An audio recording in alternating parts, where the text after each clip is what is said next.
So I've been really feeling for some steak. So here I have some seasoned steak, some corn, and some potato wedges.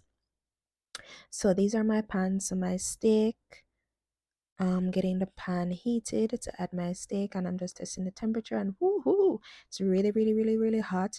Now I'm gonna add my sirloin steak to the pan. Look at that smoke.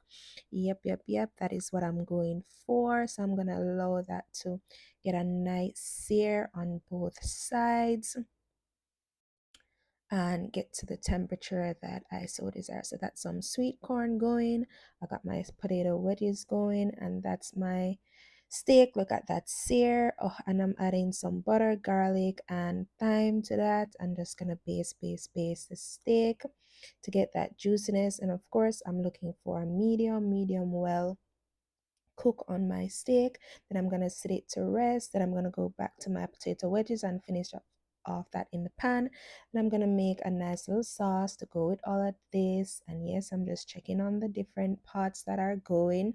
And this is me just making a little red wine reduction. And this is just garlic, butter, a little coconut oil, a little Old Bay seasoning, and this is the final plating. Tell me your thoughts down below. Bye.